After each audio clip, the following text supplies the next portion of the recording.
Je vais tester aujourd'hui la palette 35C de chez Morphe. C'est la Everyday Chic et elle est pas nouvelle, elle est sortie il y a quelques temps, mais c'est une des récentes palettes, j'avais juste pas eu le temps de la tester. Il y a toujours un petit film plastique comme ça avec le nom des fards à paupières. Perso, je vais juste la garder pour cette vidéo pour vous dire quel fard j'utilise, mais moi c'est le genre de truc que je jette parce que ça me sert absolument pas. Pour le packaging, on est sur quelque chose en plastique dur comme ça, il n'y a pas de miroir à l'intérieur et on a une harmonie de 35 fards à paupières. La palette s'appelle Everyday Chic, donc c'est plutôt pour faire des maquillages basiques pour le quotidien on va dire. Mais il y a quand même quelques teintes qui viennent relever l'ensemble, c'est vraiment pas une palette que de nude. Et surtout ce que j'aime beaucoup à première vue comme ça en regardant la palette, c'est que quasiment toutes les teintes sont des teintes froides. Enfin. Pour les nudes, on est sur quelque chose de très taupe, très violine, rosé, voilà ce genre de teintes là. Mais on a aussi des verts, des kakis et des teintes un peu plus foncées. On a notamment un très foncé ici, mais c'est pas vraiment un noir, mais c'est un bordeaux très foncé.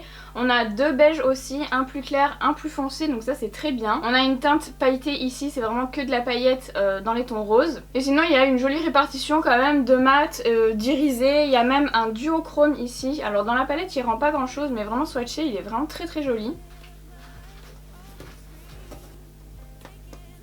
Bon écoutez, j'essaye de trouver en fait le prix sur le site depuis tout à l'heure, mais alors le site Morphe français il est insupportable, il ne fonctionne pas sur le téléphone, je trouve pas la palette. Donc je ne sais pas combien elle coûte, en tout cas elle coûte 25 $ aux US, donc en général c'est plus cher en France, donc je dirais une trentaine ou 35 € peut-être. Et pour le grammage on est sur 1,2 g par fard à paupières, ce qui est correct. Et on va donc tester cette palette ensemble. Pour commencer je vais appliquer la Cooling Water de chez Milk au niveau de mon contour des yeux pour décongestionner un petit peu parce que franchement je suis hyper fatiguée en ce moment. Il y a Halloween qui approche à grands pas, vous savez je fais une série Halloween, donc une vidéo par jour tout le mois d'octobre et je suis hyper en retard, enfin j'ai déjà préparé tous mes looks et tout hein. Mais je suis hyper en retard dans la réalisation parce que tout ce qui s'est fait, enfin ce qui s'est pas fait pendant le confinement, tout se reprend, se répercute au mois de septembre. C'est-à-dire que c'est pas échelonné, c'est tout au mois de septembre et comme j'accepte rien du tout en octobre, c'est très compliqué. Et en fait je devrais ne rien accepter au mois de septembre aussi, sauf que cette année y a des trucs, des contrats qui devaient se faire comme je vous ai dit pendant le confinement et j'ai pas le choix de les accepter quand ils le reprennent en fait. Du coup c'est vraiment très dur pour moi en ce moment. Je suis hyper stressée, alors j'ai plein de boutons sur la tronche. Je passe à la base et là vous allez être surpris, je ne vais pas prendre la Primed and Poreless, je vais prendre celle de chez Milk, la Hydro Grip, qui est une base que j'aime beaucoup. Elle va pas avoir un effet floutant au niveau des pores comme peut l'avoir la Primed and Poreless, mais par contre celle-ci, elle va venir hydrater, donc elle est sous forme de gel. Elle est assez collante, hein, parce qu'en fait, elle va vraiment, comme son nom l'indique, en fait, hydrater et grip agripper. Donc elle va vraiment agripper le fond de teint, c'est incroyable, cette base elle est hyper adhérente. Vraiment si vous cherchez une bonne base qui agrippe le fond de teint, qui le fait tenir et surtout qui hydrate, n'hésitez pas, elle est vraiment super. Vraiment de porter des masques, c'est pas un mythe, hein, ça fait vraiment des boutons, j'ai plein de boutons là, tout autour, enfin là où je porte mon masque en fait. Bon j'en ai ici aussi mais ça je pense que c'est le stress ou le fait que je mange pas bien parce que je suis stressée. Pour le fond de teint je vais prendre le Airbrush Flawless de chez Charlotte Tilbury, hein, on change pas ça par contre. Et vraiment cette année je suis encore plus stressée que les autres années. Alors déjà que d'habitude c'est vraiment une série qui me stresse énormément parce que je sais que vous l'attendez tous les ans et en fait chaque année quand je la fais j'ai toujours un problème. Donc je ne sais pas ce qui va me tomber sur le coin de la figure cette année. C'est une série que j'adore faire parce que j'adore Halloween, j'adore faire des looks Halloween, les looks artistiques et tout, je prends vraiment beaucoup de plaisir à préparer cette série.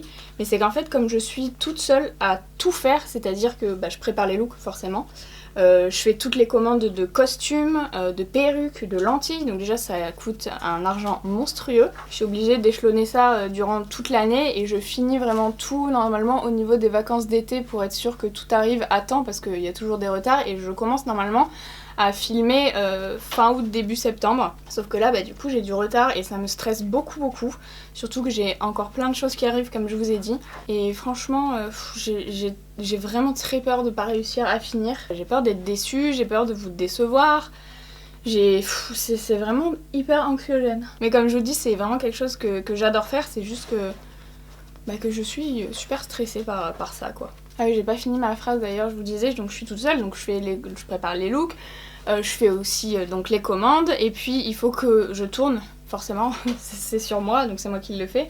Après il faut tout ranger, tout laver, ça vous le voyez pas mais c'est quelque chose qui prend énormément de temps parce que les maquillages Halloween ça salit énormément les pinceaux, ça salit le sol, ça salit tout, enfin mon appartement c'est un chantier, hein. Je ne peux rien ranger parce que j'ai des prothèses à faire, etc. Enfin c'est hyper long comme processus. Et après il faut que je fasse tout le montage toute seule, toutes les photos, surtout que je fais une vidéo sur YouTube mais aussi je fais la petite vidéo IGTV pour Instagram, plus la photo et en fait c'est très dur, ça demande énormément de temps et j'aimerais beaucoup avoir un monteur pour cette période là sauf que cette année j'ai pas pu financièrement et surtout c'est quelqu'un qu'il faut former aussi donc il faut avoir le temps de former la personne si elle connaît pas le maquillage parce qu'il y a des personnes qui montent très bien les vidéos mais là il y a aussi une notion de technique en maquillage parce que si le monteur il prend pas le bon geste, la vidéo elle a plus aucun sens étant donné que ce sont des tutos, il faut quand même que ce soit précis donc si c'est pour être derrière la personne et lui dire ah bah non prends pas ce plan là, prends celui-ci, à la limite je préfère le faire toute seule,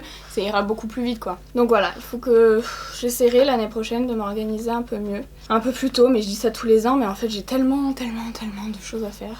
Surtout que j'ai quand même mes vidéos à finir pour le mois de septembre, c'est-à-dire qu'il y a beaucoup de personnes qui font des séries Halloween, hein. Je suis loin d'être la seule, mais ce sont des personnes qui ont pas autant de régularité dans leurs publications. D'ailleurs c'est pour ça que j'ai pas pu reprendre 3 vidéos par semaine au mois de septembre parce que j'avais trop de trucs à côté. Trop de trucs à gérer. J'ai eu beaucoup d'administratifs aussi mais bon ça voilà je vous en parle pas trop parce que c'est un peu chiant, pour vous comme pour moi. Mais je garde quand même une régularité dans mes posts avant Halloween, donc ça prend aussi beaucoup de temps. Alors là je mets l'anti-cerne Milani, le Conceal and Perfect en teinte 110. Voilà, j'avais envie de changer un peu du Tarte aujourd'hui. Je sais qu'en fait à chaque fois pour le teint, j'utilise tout le temps les mêmes produits, donc je me dis ça doit être un peu chiant, alors j'essaye de changer dans cette vidéo. Franchement j'aimerais bien qu'il soit un tout petit peu plus clair. Il aurait été un poil plus clair, ça aurait été parfait. Là ça va, hein. Peut-être que j'avais pas essayé avec ce fond de teint là, je sais plus. Enfin bref, voilà, du coup, en plus moi je suis quelqu'un qui a besoin de dormir pour pouvoir travailler correctement, donc je peux même pas prendre des heures et grappiller des heures de sommeil parce que je sais qu'après je vais pas du tout être productive et c'est pas possible. Déjà que il y a plein de trucs que je fais plus durant la période d'Halloween, des trucs pour moi, parce que j'ai pas le temps et je suis obligée d'optimiser mon temps au maximum. En plus quand la série Halloween arrive après, il y a toujours des gens qui disent ah machin t'as copié sur ci, t'as copié sur ça, il y a toujours des tendances un peu qui reviennent. Et que beaucoup de monde font, donc ça déjà c'est hyper chiant parce que quand t'as travaillé sur ta série toute l'année et que t'en baves et que t'en chies, on vient de te dire que t'as copié les gens alors que franchement moi je mentionne toujours quand je me suis inspirée de personnes et il peut arriver que 2 personnes aient la même idée, c'est possible aussi hein. Bref, c'est pas grave mais c'est juste que c'est chiant parce que je suis déjà à cran pendant cette période là. Et en plus je sais que ça va arriver, tous les ans ça arrive, mais bon dans l'ensemble bien sûr tous les retours sont vraiment très positifs. Je sais que c'est une série que vous adorez et moi aussi hein. Mais voilà, il y a tout un envers du décor qui est pas hyper cool. Je vais prendre ma base P. Louise et je vais l'appliquer directement sur mes paupières. Et après je dégrade directement avec mon éponge pour recouvrir vraiment toute la paupière. Sur mes joues, je vais mettre 2 Cloud Paint de chez Glossier. Je vais mettre la teinte Dusk et la teinte Beam. Je vais commencer par la teinte Dusk, donc j'en mets un petit peu sur... j'en mets sur ma main. Et je vais prélever avec mon éponge. Donc ça, c'est l'éponge de taille médium qu'il y a dans le... Ouh, j'ai bien étalé qu'il y a dans le kit IMAX Design. Elle est un peu plus petite que l'éponge que j'ai utilisée pour mon teint. Et donc je tapote. Et je fais ça bien sûr avant d'avoir poudré mon teint parce que sinon... c'est pas très joli. Il vaut mieux le faire vraiment avant pour pouvoir bien travailler la matière et bien la fondre dans la peau. Ça a vraiment un trop joli rendu ces produits, je suis trop fan. Voilà, par contre je me suis un peu emballée, oui j'en ai mis un peu trop. Tellement j'aime ce produit, je vais recouvrir tout mon visage avec. Et je fais maintenant la même chose avec Beam que je rajoute donc par-dessus la teinte Dusk pour superposer les 2 teintes et que ça fasse une couleur un petit peu plus vive. Et maintenant je vais poudrer, non pas avec la poudre qui pue, non, mais avec la poudre Hourglass. Donc c'est la Veil Powder que j'aime énormément aussi. Elle a un petit peu le même fini que la Charlotte Tilbury. Par contre, ce que j'aime moins, c'est le tamis. En fait, on peut pas l'enlever et c'est un tamis un peu souple au bout. Mais sauf qu'en fait ça sort pas assez de matière pour moi. C'est absolument pas un tamis souple, excusez-moi, je me suis trompée, c'était un tamis tout ce qu'il y a de plus dur. Mais bref, j'en mets sur mon éponge, là j'ai gardé la petite. Et je vais en appliquer au niveau de mes cernes. Alors attention, avant de poudrer, vérifiez qu'il n'y a pas de petites stries. Vous savez, l'anti-cerne ça bouge hein, tant que c'est pas poudré. Et ça, il se peut que ça fasse des petits plis parce que c'est quand même une zone qui a tendance quand même à bouger énormément. Donc ne fixez pas avant d'avoir enlevé les petits plis parce que sinon vous allez les fixer tout simplement. Et vous allez avoir le pli toute la journée. Pour la couleur, je sais pas s'il y a des teintes. Il n'y a pas écrit derrière j'ai l'impression. Mais bon bref, là je vais faire vraiment tout le visage avec ma houppette de chez Linda Alberg. Elle a un petit fini un peu satiné sur la peau et elle est surtout très très fine. Et j'aime bien la couleur, elle est moins rosée que la Charlotte Tilbury. Après ça reste une... C'est pas des poudres vraiment qui vont transformer la couleur du teint hein, mais elle est un peu plus jaune quoi. Pour mon contouring, blush, highlighter maintenant je vais utiliser une palette que j'ai pas utilisée depuis un moment et c'est un tort parce que je l'aime beaucoup. C'est la Cheek Stars Réunion Tour de chez Benefit. Donc à l'intérieur on a plusieurs choses. Donc déjà je vous l'avais déjà présenté en vidéo mais ça fait un petit moment. Il y a un petit miroir et du coup à l'intérieur on a un petit pinceau dont perso je me sers pas et on a un highlighter, de blush et de bronzer. A priori j'ai déjà testé le Dallas donc je vais prendre le Hoola, donc c'est le plus connu hein, je crois. Je pense que ça va m'aller et du coup je vais l'appliquer. Ah il est bien intense hein. Faut pas en mettre beaucoup. Je vais l'appliquer voilà au niveau de mon contouring. Là je le mets sur mes joues, ensuite je vais faire aussi les arêtes de mon nez, le bout du nez, l'ovale du visage et ensuite mes tempes et mon front. Je vais prendre ensuite la teinte Cookie qui est donc l'highlighter de la palette. De toute façon, je n'ai pas le choix. Ah, mais pourquoi j'arrive plus à parler en ce moment? Le choix, il n'y en a qu'un, mais il est assez connu aussi. D'ailleurs, je crois que c'est un des préférés de Jaclyn Hill, qui quand même est une référence dans l'highlighter. J'aime bien le fini parce qu'il est, il est neutre en fait, et il est assez clair. Enfin, moi, il m'éclaircit en tout cas, ce qui est assez rare. Je vais en mettre aussi un petit peu au niveau de mon nez et de mon menton. Et pour le blush, ce sera le Georgia, qui est une des dernières sorties, il me semble. Alors c'est un blush qui est entre le orangé et le rosé, et il est un petit peu irisé. Donc je vais le mettre par-dessus, du coup, les Cloud Paint qui ressortent un petit peu. Je vais passer aux sourcils maintenant, donc je me munis de mon éternel savon Pierce. D'ailleurs, il va pas tarder à se trouer à cet endroit-là. Je brumise de l'eau dessus et je vais attendre un petit peu que l'eau pénètre dans le savon, ce sera plus facile pour créer la pâte. Ensuite, je frotte dans le savon du coup pour créer ma pâte et bien imprégner mon goupillon. Il doit être vraiment bien imbibé de partout avec une pâte pas trop liquide mais pas trop épaisse non plus. Ensuite, je commence toujours par faire un rebrousse-poil pour bien imprégner tous les poils. Ensuite, je fais vers le bas comme ça permet de bien gainer tous les poils et ensuite voilà je vais les coiffer. Donc moi je les coiffe vers le haut et ensuite plus je vais vers la queue plus je vais les coiffer en oblique. Enfin, je suis à peu près la pousse du poil en fait. Mais vous pouvez les coiffer plus bas, vous pouvez les coiffer plus haut, enfin c'est comme vous voulez. Avec le savon de toute façon ça va être fixé toute la journée et j'insiste vraiment c'est le meilleur savon, c'est celui-ci, c'est le Pierce.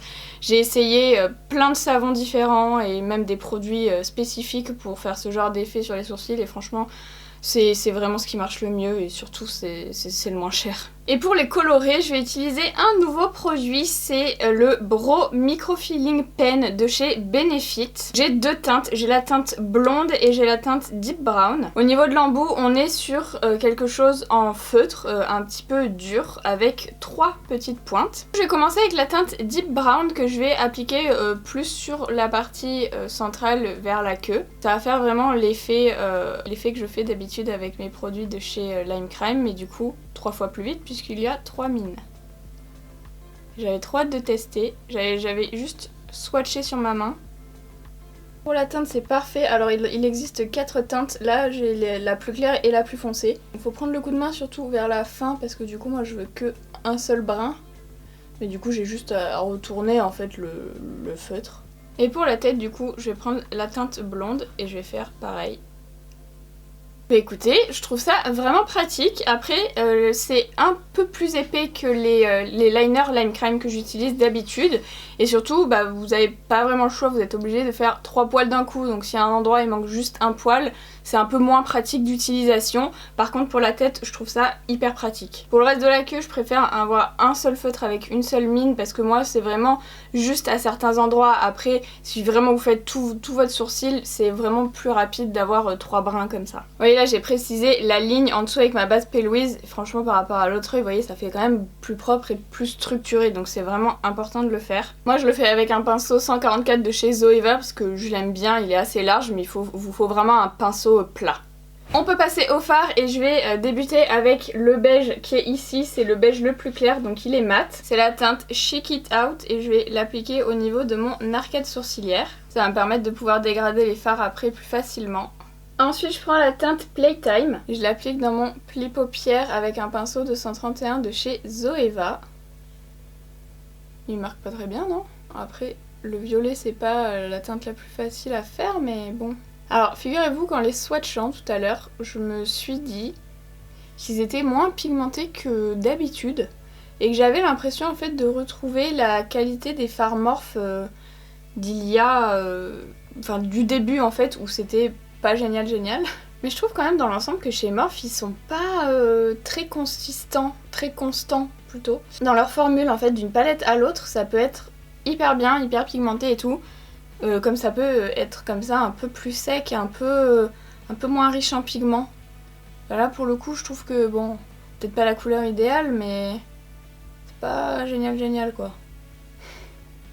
Franchement, il y a plein de taches, plein de trous, c'est hyper moche. Et pourtant j'ai la base P. Louise en dessous. Je vais continuer avec la teinte Call Me Gorge, ce sera ma teinte de transition. J'ai pas trop d'espoir parce que j'ai l'impression qu'en prélevant c'est un peu la même chose. Écoutez, j'ai l'impression que c'est la même crotte, pour ne pas dire autre chose.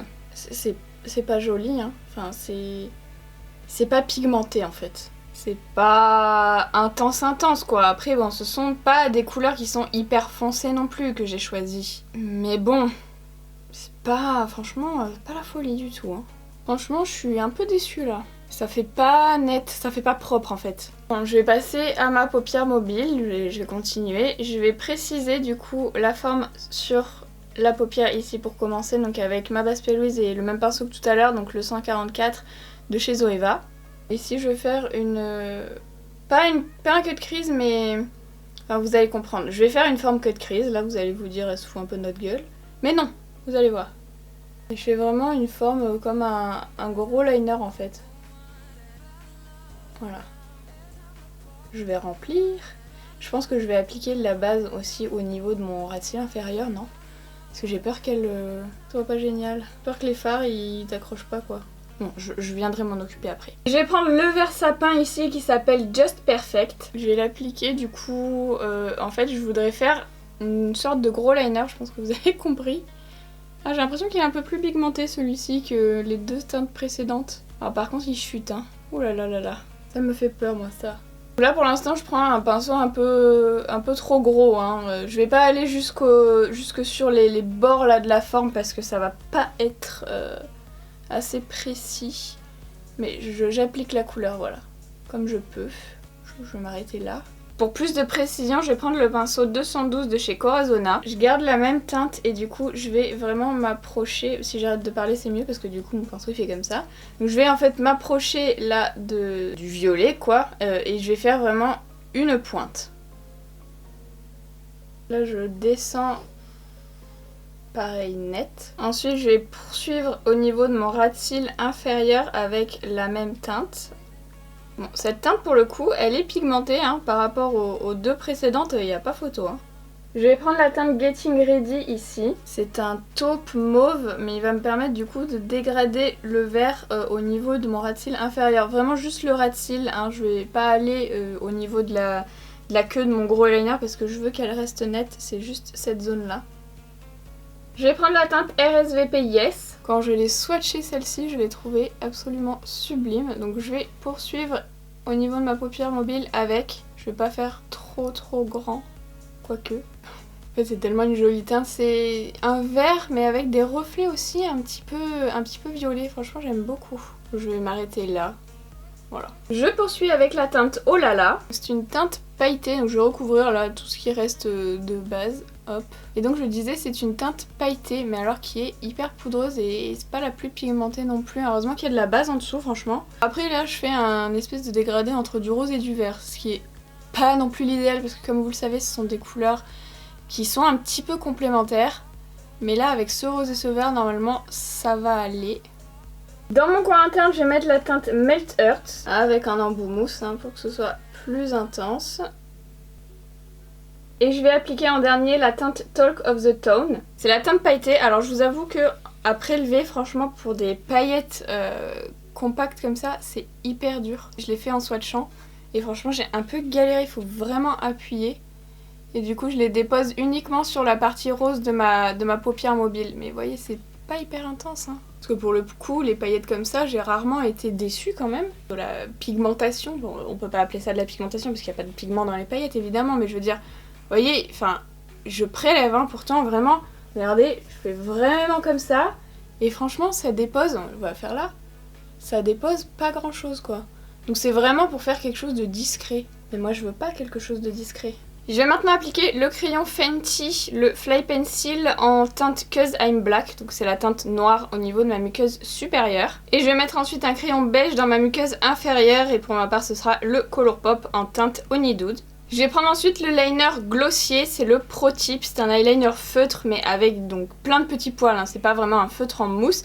Et je vais faire un liner juste au niveau de mon ras des cils supérieur, sans l'étirer ni rien, j'ai pas besoin, c'est juste pour épaissir un petit peu les cils. Ce qui est un peu chiant avec ce genre de liner, c'est que quand par exemple vous avez un fard à paupières qui a beaucoup de nacre ou par exemple des paillettes comme j'ai là, ça va se déposer sur la mine et du coup je vous conseille vraiment d'essuyer sur un mouchoir et de bien le nettoyer parce que sinon en fait ça reste dans les petits poils, comme je vous dis c'est plein de petits poils et ça risque de plus marquer après. Alors qu'il y a encore de l'encre dedans et vous risquez de le jeter en pensant qu'il est terminé. Pour mon mascara, je vais tester une nouveauté de chez Tarte, c'est le mascara Man Eater. Si vous me suivez sur Instagram, vous avez vu quand je suis allée à la journée presse Sephora, je l'ai vu, donc vous voyez il est en léopard, hein, j'adore.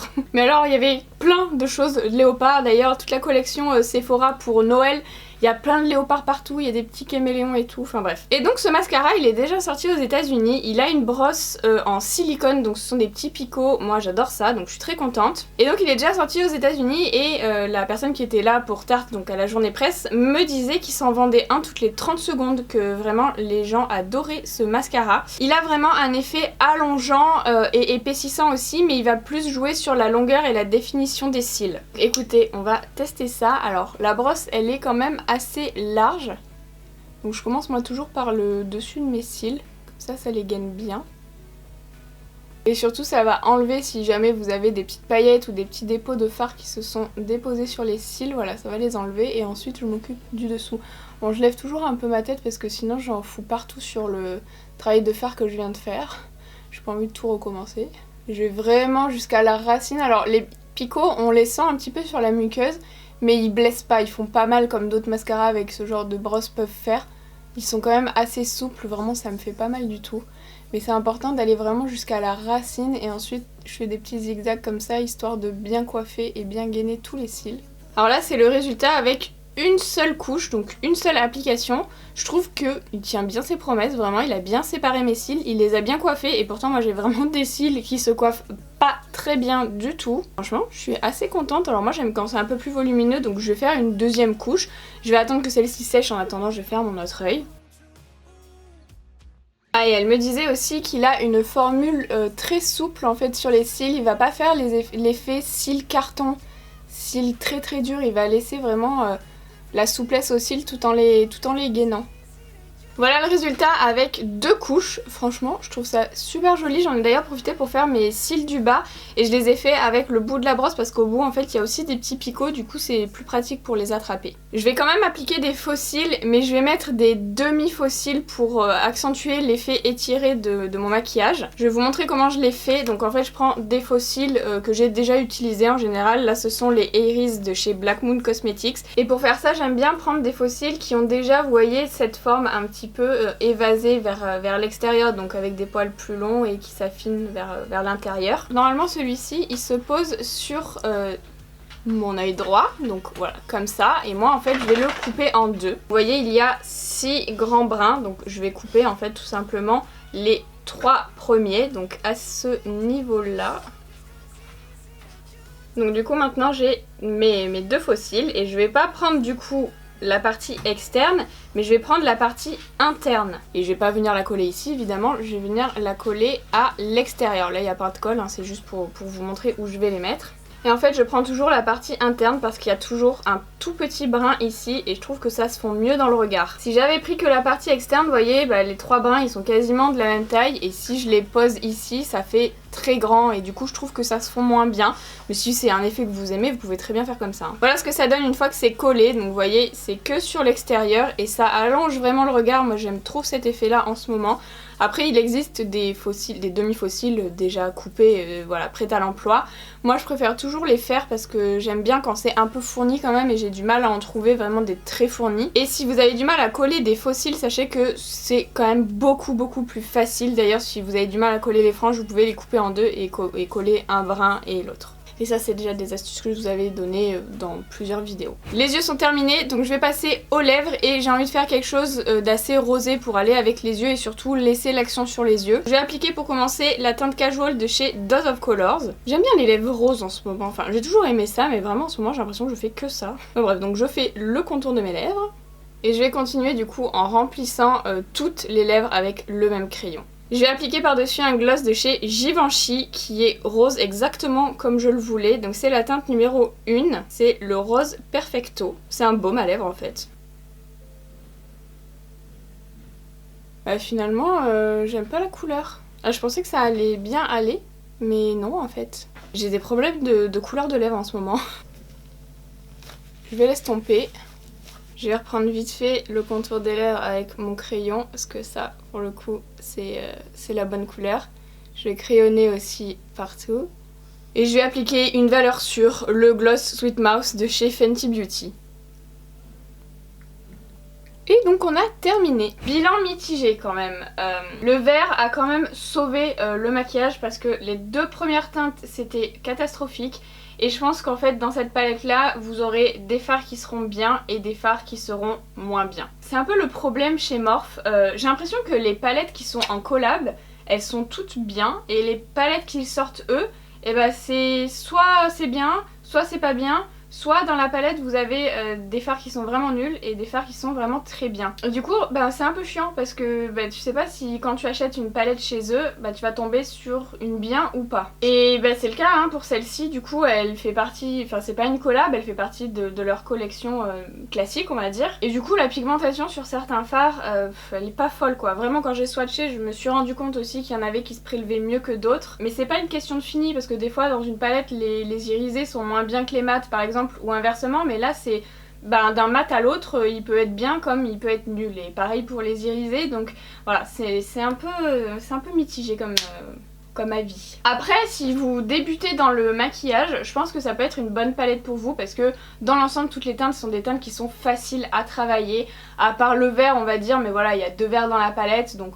c'est pas non plus une palette qui va être compliquée à travailler. Et le fait qu'il y ait des fards qui soient pas non plus hyper pigmentés c'est plus facile aussi à travailler. Si vous avez des difficultés à dégrader des fards qui sont très pigmentés parce que c'est aussi difficile à travailler comme texture, celle-ci elle va mieux vous convenir parce que déjà ce sont des fards comme je vous disais qui sont faciles à travailler mais en plus en grande partie ce sont des nudes donc voilà ce sont des couleurs qui sont vraiment très faciles à travailler. Maintenant si vous êtes aguerri en maquillage et que vous aimez vraiment les maquillages intenses et pigmentés, je pense que si vous achetez cette palette là vous allez être un peu déçus. Après le résultat de ce que j'ai fait j'aime bien mais comme je vous ai dit c'est vraiment le vert, enfin les 2 verts qui ont sauvé l'ensemble parce que sinon je partais pour une catastrophe. J'espère que cette vidéo vous a plu, n'hésitez pas à la liker pour me le faire savoir et à vous abonner à ma chaîne si ce n'est pas encore fait et je vous dis à bientôt dans une nouvelle vidéo. Start